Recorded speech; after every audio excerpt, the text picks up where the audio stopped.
Assalamualaikum, salam sejahtera, salam satu Malaysia. Anda bersama dengan saya lagi, Farid Ahmad, minggu ini di dalam rancangan Inspirasi. Sebuah rancangan yang berkonsepkan rumah kediaman yang mampu memberikan anda idea-idea menarik untuk membina rumah impian anda. Baiklah, sebelum kita ke selanjutnya, apa kata kita saksikan paparan pada minggu ini. Panduan dan idea. Kita akan membicarakan tentang ruang kamar tidur bersama pakar. Kamar tidur adalah antara ruang terpenting di dalam rumah kediaman kita.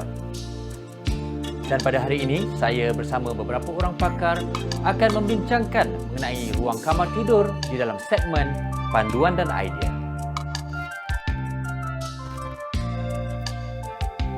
Kamar tidur merupakan antara ruang terpenting dalam kediaman dan di sinilah sebahagian masa dihabiskan untuk berehat dan tidur pada waktu malam. Justru itu adalah amat penting untuk kita jadikan ruang kamar ini sebaik mungkin supaya ianya mampu memberikan ketenangan dan keselesaan.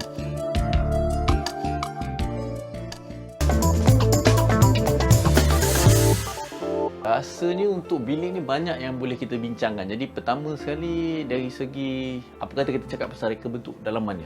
Okey, reka bentuk dalaman di mana kebanyakan dinding telah dibungkus untuk supaya free maintenance berbanding dengan menggunakan cat. Kita menggunakan laminated. Okey, jadi maknanya sekejap saya cubalah. Okey, kalau kita ini maknanya dia bukan dia ada lapisan lagi di atas dinding Betul. Apabila kita ada plaster, selepas plaster kita pasangkan plywood, selepas plywood kita pasangkan laminated. Jadi saya nak tanya, berbeza dengan wallpaper dan juga laminated ni, apa perbezaan? Okey, kalau wallpaper ketahanan dia hanya 1 tahun sampai 5 tahun. Okey. Kalau laminated sampai 20 tahun, 30 tahun, 50 tahun dan tak perlu dicat lagi dan boleh dicuci menggunakan air. Okey, kalau kita pasang juga dekat bilik ni, dia tak ada pengudaraan ataupun tingkap. Jadi bagaimana pula tentang perkara Dari segi pengudaraan disebabkan oleh bilik ni berada di tengah, jadi saya hasilkan tingkap besar ataupun feed glass supaya boleh tumpangkan cahaya daripada sebelah sana. Okey. Dan kita menggunakan aircon lah. Jadi memang cukup menarik perhatian saya kerana bilik ni kalau kita tengok dibuat cermin yang besar untuk pencahayaan masuk dalam bilik ni. Dia punya konsep dia macam kita pergi shopping mall. Kita berada di luar, kita melihat seolah-olah ini adalah satu showcase. Itu konsep dia.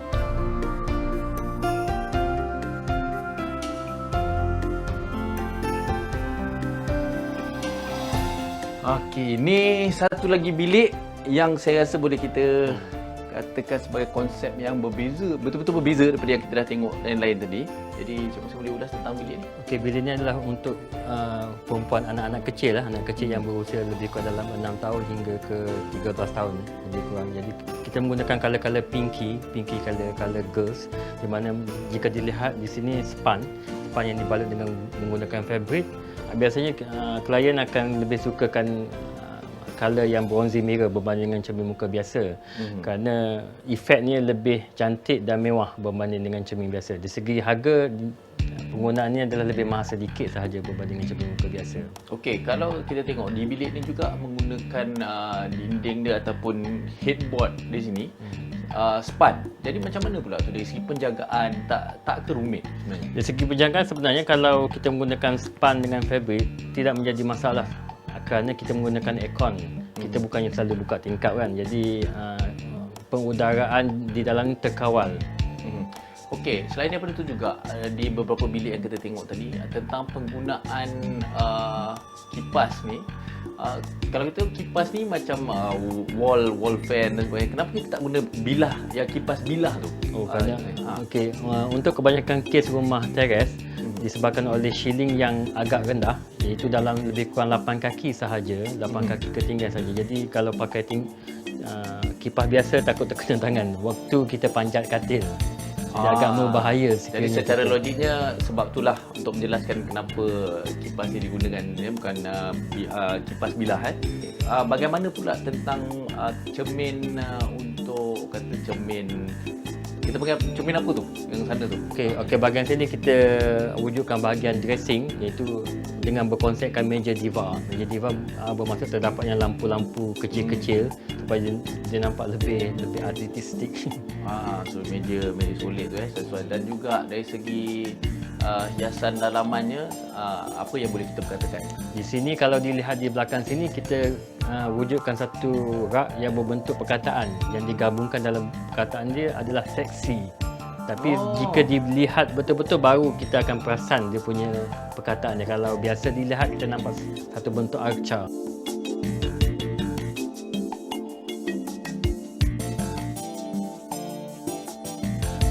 Tentang penggunaan plaster ceiling ni. Okey, selain daripada kita kata corak begini dan sebagainya, apa lagi yang kita boleh pelbagaikan untuk plaster ceiling? Okey, plaster ceiling kebanyakan rumah kita hanya menggunakan plaster ceiling board, iaitu yang kapur putih. Okey. Dan untuk bagi dia lebih mewah, kita menggunakan gabungan laminated. Yang ni adalah laminated dan kita buat bentuk curve untuk tunjukkan kelembutan dalam satu-satu bilik. Sekian saja episod untuk kali ini dan diharapkan anda semua telah mendapat cetusan inspirasi dan juga idea di dalam menghiasi dan juga memiliki rumah kediaman impian anda.